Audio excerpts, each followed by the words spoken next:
public health authorities to do contact tracing and investigation. Across the country, public health departments are looking at sequence data, at travel histories and epidemiologic indicators, at diagnostic data to identify possible cases of Omicron. CDC will continue our robust collaborations with state and local public health authorities to identify cases as they emerge, to support contact tracing of those newly diagnosed cases of Omicron, to encourage post-arrival testing of international travelers, and to assist with all implementation of prevention strategies. We are equipped and prepared to fight the Omicron variant head on. We're actively taking steps to stay ahead of Omicron. Yesterday, CDC issued a health advisory through our Health Alert Network to provide recommendations to public health departments and jurisdictions, laboratories, healthcare providers, and the public in light of the new Omicron variant and what actions are needed now, including testing protocols and guidance for case investigations. Notably, we are urging providers to get all eligible Americans boosted right away. Additionally, CDC is providing support to enhance and streamline genomic sequencing nationally and is expanding surveillance of international travelers. Our CDC laboratories are working in collaboration with public health and academic partners and across agencies to understand the science of this new variant, assessing its susceptibility to therapeutics and vaccines. We are continuously monitoring vaccine effectiveness in our real-world surveillance studies and publicly reporting those data. And we are doing an in-depth investigation of the first initial cases of Omicron so that we can understand transmission and severity of Omicron disease. I know that the news is focused on Omicron, but we should remember that 99.9% of cases in the country right now are from the Delta variant. Delta continues to drive cases across the country, especially in those who are unvaccinated. So here's what's important to know. Our recommendations for protecting against COVID remain the same, regardless of the variant. Our best protection against COVID-19 is our proven layered prevention strategies. This includes getting vaccinated if you have not already, and getting a booster dose if you are eligible, along with wearing a mask in public indoor areas, frequently washing your hands, improving ventilation, physical distancing, and increased testing to slow transmission of the virus. I want to take a moment to emphasize the importance of staying vigilant. There is still a lot to learn about Omicron, and we will be transparent and share the updated science with you as soon as it becomes available. As you have heard me say earlier this week, we are in a far better position now than we were at this time last year. Not only do we now have knowledge and experience from addressing other variants, such as Delta, we also have far more tools with proven prevention methods and more treatment options to fight the virus than we had at this time last year. Thank you. I'll now turn things over to Dr. Fauci. Thank you very much, Dr. Walensky. What I'd like to do now is to spend a short amount of time on discussing the potential role of our boosting in addressing the Omicron variant. Okay, I can have the first slide, please. Just to orient people, well, we always talk about spike proteins and variants. On the left-hand part of the slide is the spike protein of the Delta, and on the right is the Omicron. You see those red numbers and letters on the left with Delta, and the thing that is striking right off is the fact that those represent amino acid substitutions as a result of mutations. And notice how many more there are on the Omicron side.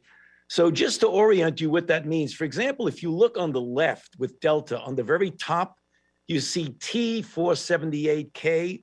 All that means is that an amino acid substitution of a threonine is substituted by a lysine. The T is the threonine, the K is the lysine, and on it goes throughout the spike protein. So next slide. Dr. Walensky has mentioned to you that we have many unanswered questions, and we are looking into them, and in real time, at a matter of days to weeks, we'll know more about transmission, immune evasion, and severity of disease. But what can we do right now? Next slide. There are a number of things that we can do. Dr. Walensky mentioned several of them. I want to focus just for a minute or two on two of those, namely getting vaccinated and getting boosted. Next slide. So let's take a look at the data when it comes to another variant. In fact, the variant that we are dealing with right now in our own country with Delta.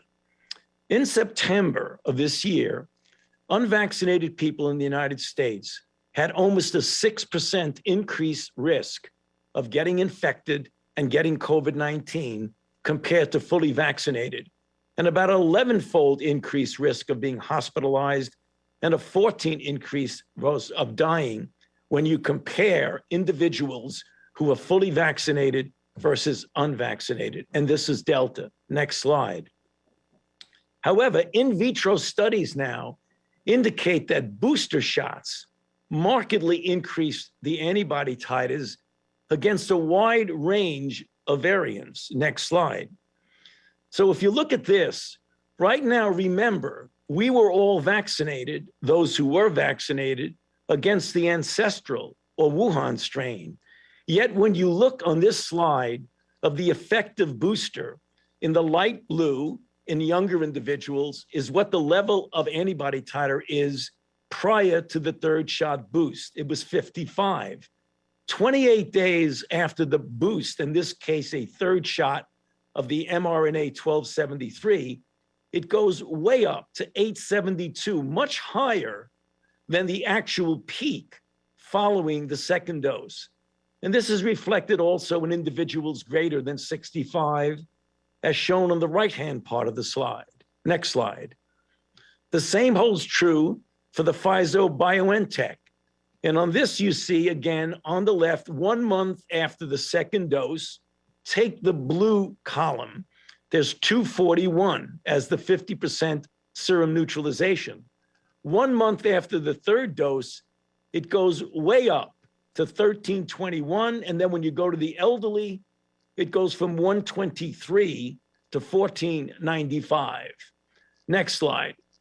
One of the things we now know, and it's becoming increasingly apparent, that when you get a high level of antibody, and as shown in this slide in an animal model done by Dr. Cedars and Corbett here at the NIH, when you look at the third dose, you increase the levels of neutralizing antibodies against all the variants. And this also has an increase in levels of memory B cells and T cells, which strongly suggest that boosters will give you cross protection against a number of variants. Although we haven't proven it yet, there's every reason to believe that if you get vaccinated and boosted, that you would have at least some degree of cross protection, very likely against severe disease, even against the Omicron variant. And so in the final slide, my message reflects that of Dr. Walensky.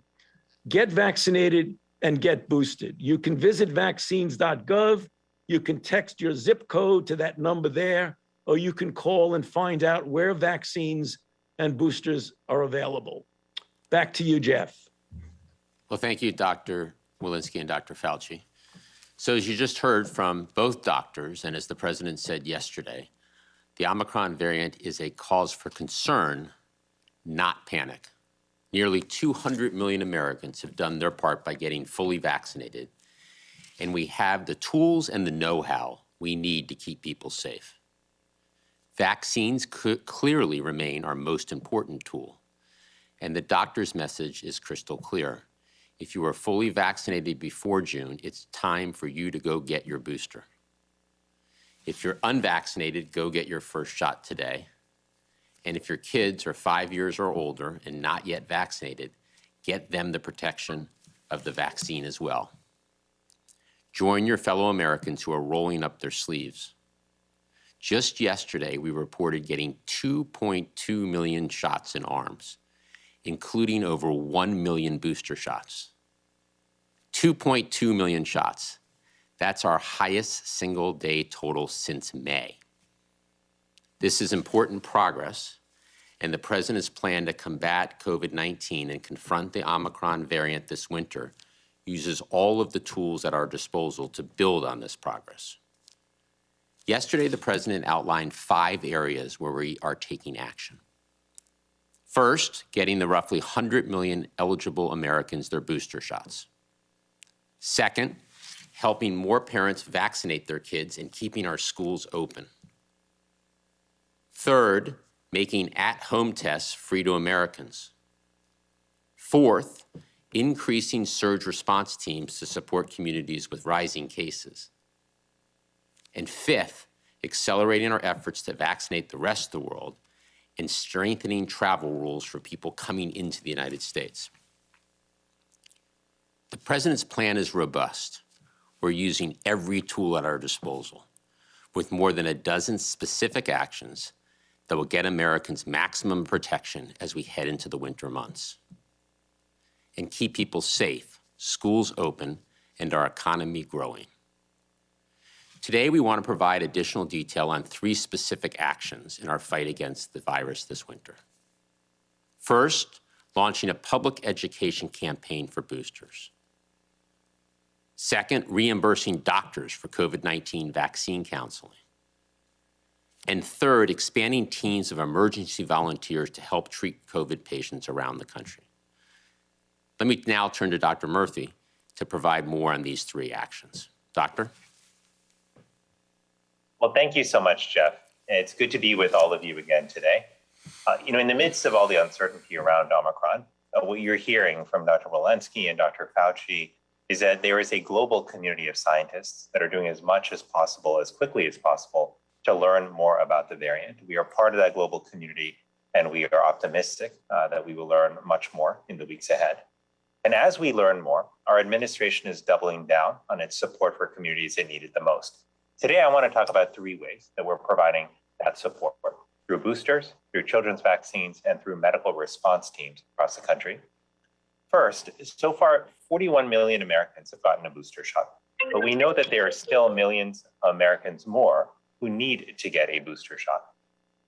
And so as we think about this, we recognize several things. Number 1, there are still people who don't know that they're eligible. Number 2, there are seniors who may not realize the benefit of the boosters. Number 3, there are also just people working 2 or 3 jobs who haven't had the time to get boosted. And that's why we're working to meet Americans right where they are, with information about booster shots and easy access to get one. To do that, we've created a booster information toolkit and distributed it far and wide. And we're gearing up to share versions in Spanish, Mandarin, Cantonese, Vietnamese, Korean, Tagalog, Haitian Creole, Arabic, and Russian. We're doing this because we want to make sure that vaccine information is available in the language that people understand best. We're also reaching out to communities of color and Native communities by hosting health fairs, webinars, and virtual town halls. We're working through all channels where people get information: email, phone banking, text banking, podcasts, letters, social media, postcards, leaflets, and newspaper ads, just about everything short of carrier pigeons. Our goal is really to leave no stone unturned as we seek to reach people with life-saving information. And some of the many organizations we're working with in this outreach include Jack and Jill of America, the Divine Nine Sororities and Fraternities, Corazon Latino, and more than 1,200 faith leaders. Each of these partnerships will help us ensure that more people extend and enhance our protection against COVID, especially as we look forward to gathering for the holidays. Second, I want to share more about how we're supporting children and families when it comes to COVID vaccines for kids. We want to help more parents make informed decisions about vaccination. That's why Medicaid will begin to pay healthcare providers to talk to families about the importance of vaccines for kids. This is a move that will be backed by 100% federal funding. Now, Medicaid and the Children's Health Insurance Program provide insurance coverage to over 40% of all children in the United States. And they're a significant source of healthcare for children of color. This support will help more families get connected to the personalized, trusted medical advice that they need and deserve. Now, this is an issue that's near and dear to me because last week I was able to take my 5-year-old son to get vaccinated.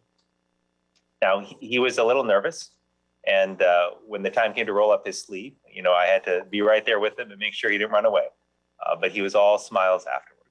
And he's been proudly showing off his "I'm vaccinated" sticker to family and to friends. Now, my wife and I are just 2 of the millions of parents out there who have been waiting for months for the opportunity to protect our children. There are few things that feel better than knowing your child is safer. And now the parents of over 4 million children, ages 5 through 11, are feeling that relief. And that number will continue to grow in the coming weeks. The last investment I want to talk about is our support for emergency medical response teams as we head into the winter and face the Omicron variant. Yesterday, the president announced $20 million in funding to strengthen the Medical Reserve Corps. This is a network of medical and public health volunteers who support understaffed hospitals and healthcare facilities across the country. Together, the Medical Reserve Corps, or MRC, has dedicated more than 2 million hours to their local COVID-19 response, often working tirelessly in under-resourced health centers and often without much recognition. This funding will provide the support they need to continue their heroic work. The president's plan will also create over 60 emergency medical response teams to ensure that hospitals across the country have the help they need to battle rising cases in the winter. In closing, I just want to remind all of us that at this time last year, we were in a very different position. Vaccines were not yet available to anyone, let alone booster shots. Rapid tests were not yet on the market. As a father, I was worried about the health of my children. And as a son, I was worried about my parents. I did not know when they'd be able to get vaccinated against COVID. So I remain immensely encouraged by the extraordinary strides that we made in the past year. Yes, Omicron is concerning, and yes, we're still working toward better understanding it. But there is enough progress behind us to feel both cautious and hopeful. We are on the right track, and we're learning more about how to stay on the right track. Thanks for your time, and I'll turn it back to you, Jeff. Thanks, Doctor. Before we open up for questions, let me briefly touch on our efforts to vaccinate the rest of the world. The president has been clear from the start. To protect the American people and our economy, we must defeat the virus everywhere. That means we must ensure the rest of the world gets vaccinated. It's in our self-interest, and it's our moral obligation. And under President Biden's leadership, the United States is leading the way. We've committed to donate 1.2 billion doses to the world. For context, that means for every one shot the Biden administration has administered here in the US to vaccinate Americans, we're donating about 3 doses to people around the world. Already, we have shipped, for free, with no strings attached, 291 million doses to 110 different countries. That's more vaccines donated and shipped by the United States than all other countries in the world combined. Yesterday, the president announced we're accelerating the delivery of more vaccines around the globe, 200 million doses in the next 100 days. And just today, we are shipping 11 million doses. 11 million doses in one day. That's more doses shipped by the US in a single day than what all but 7 other countries have delivered in total since the start of this pandemic. Of the 11 million, 9 million are shipping to Africa, bringing our total doses donated to Africa to 100 million. That's American leadership, and we are calling on the rest of the world to step up and join us. We're also continuing to work with partners around the world to turn those vaccines into vaccinations, from supporting communication campaigns to build vaccine confidence, to funding for vaccinators on the front line. We are leading the global vaccination effort. With that, let's open it up for some questions.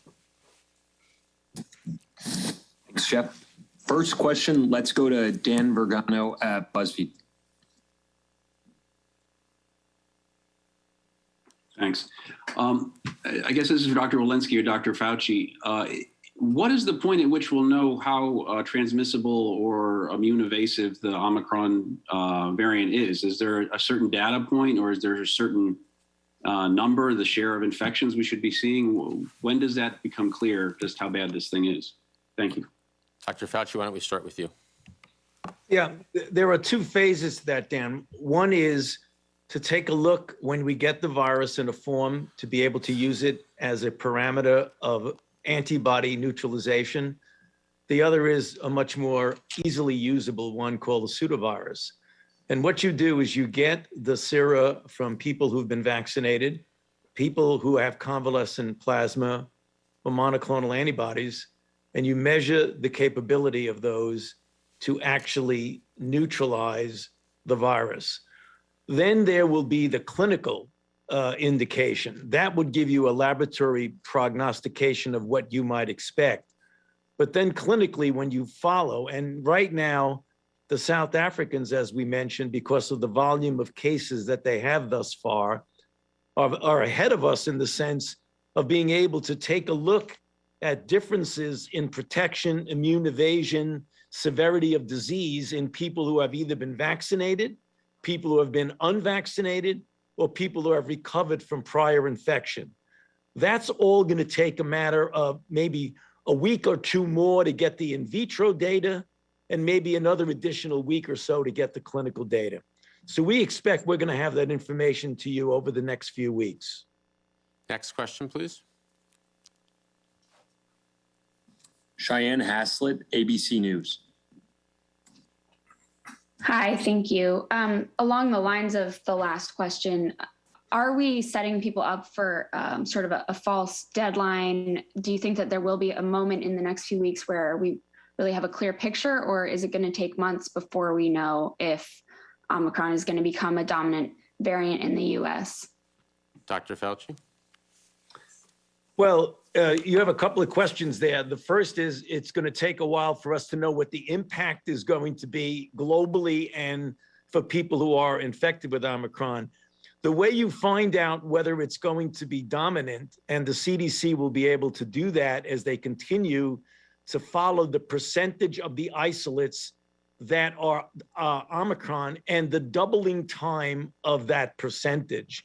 You might recall months ago when we had 1, 2, 3, 4% of our isolates were Delta, and then we were able to project, and the CDC did do that accurately, to project how long it would take for it to become the dominant one. So we really don't know what's going to happen, how well it is going to compete or not compete with Delta. But we will know as more cases occur and what the doubling time of the relative percentage of Omicron versus Delta will be. Next question. Let's go to Rachel Levy at Politico. Hi, thank you. This is a question on the new rules around testing and insurance reimbursement. Wondering if you could clarify essentially why we are going to have Americans getting reimbursed by insurance, and especially after the holiday surge, wouldn't it make more sense to have the testing essentially be free? The rapid tests that we can buy at the store now are quite expensive, and ahead of the holiday season and increased travel. So the core of our strategy here is convenient tests where and when they are needed. And we want to make sure we get Americans tested in the most efficient, convenient, and effective way. And thanks to the strong actions that we've taken across the last several months, we have plenty of testing capacity, including increasing availability of quality free tests, at-home tests. These are available now. And yesterday, the president announced additional actions. As you mentioned, more than 150 million Americans on private health insurance will be able to submit receipts for at-home tests directly to their health insurance plan, so they can go in their local pharmacy, they can order online, and then get reimbursed. For those that don't have private insurance, we are making available, starting this month, free tests at convenient places in their communities, like health clinics and community centers. On top of that, we have 20,000 sites around the country, many pharmacies, schools, libraries, health clinics, where people can walk in and get a free test. And so since September, supply has really cranked up. We've quadrupled the supply of at-home tests. The FDA has, in fact, authorized 5 new over-the-counter tests. So we have a total of 8 on the market. So there's consumer choice, and prices are starting to come down. That's up from 0 tests that were on the market when the president took office. So the bottom line here is hundreds of millions of Americans have access to free tests through their insurance, pharmacies, schools, libraries, and community health centers. And the core of the strategy is to make sure the tests are where they are needed and available when they're needed at convenient locations. Next question, please. Let's go to Meg Tyrell at CNBC. Well, thanks. I'm wondering, obviously it's too soon to know if we'll need to update the vaccines, but in the event that we do you anticipate that the new vaccines would be the Omicron spike, or would they be some, sort of combination designed to confer broader immunity toward potential multiple variants? And how would that be decided? Would it be similar to flu vaccines where the strains are given to the manufacturers, they're told what to put in the vaccine so it's uniform? Or would the manufacturers be making these decisions themselves, and therefore it could be potentially different? And then what does the regulatory process look like? Would it be similar to boosters where they could be cleared based on antibody data? So Dr. Fauci, why don't you get us started there? And I think it's important, Meg, to understand that this is a contingency plan that is being developed, that in case we do need an update to the booster or the vaccine, but it is very much a contingency plan. Dr. Fauci? Yeah, Meg, so the situation is going to be actually multifaceted. And by that, I mean, the data I showed you on my brief presentation indicated that we could probably get a good bit of mileage just from boosting with the ancestral strain vaccine that we already have for the reasons that I gave in my presentation. But having said that, we are working with the pharmaceutical companies, particularly obviously Moderna, Pfizer, and J&J, on what their plans are. And they do have plans that have multiple contingency. One is to rev up the production of the vaccines that they already have.